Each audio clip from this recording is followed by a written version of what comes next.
Welcome to Mr. V Teaching Math. In this session, we're going to be looking at bar graphs. Once again, I've already created the space in which I'm going to be graphing. I created an appropriate scale along the side. In this case, I'm going up by 5s. I do have to be careful to make sure that my graph does not actually run into the title, because doing that is not a good thing. But I've been careful, it won't. So, I'm going to graph how many apples and bananas I eat. I happen to like apples. I eat a couple every week. But one of the things that students struggle with when they're doing a bar graph like this is they go 82, and yet this is going up by 5. So, from 75, I'll go up another 5. That's going to mean this line is 80. But I'm at 82. So how do I draw 82?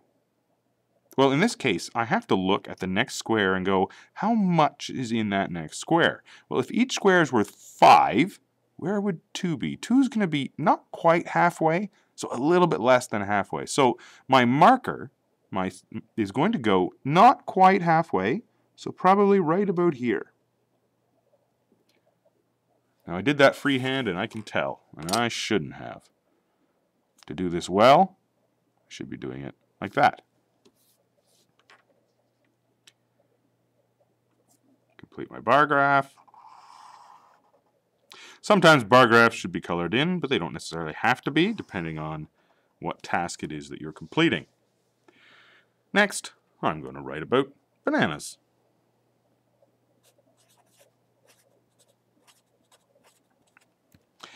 Now, when you're doing a bar graph, you need to make sure that both bars are exactly the same size. You also need to make sure that the space between the bars is the same.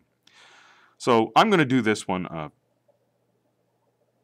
4 squares apart, although that does leave a lot of empty space on this graph, but that's still doable. Now I'm going to 27. Here's 25. I said 4 squares, so I'm going to go right here. And once again, there I am at 25.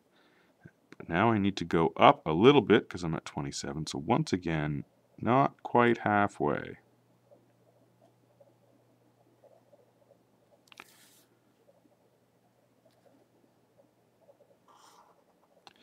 There, that was better. No freehand wiggles here to make that look bad. This looks better than that one. If I was to do another fruit, I should keep the exact same interval, and my next one would be right here. If I was doing oranges, for instance, oranges would be, if I had to do my oranges, they'd be somewhere around 2 a year, so or 3 a year, so I'd be drawing a little bar graph way down here for oranges.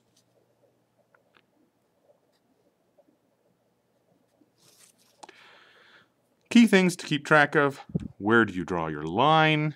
Keep all the bars exactly the same width. Keep the interval between the bars exactly the same width. And of course, ensure that you've done all the things that graphs should have, like proper labels.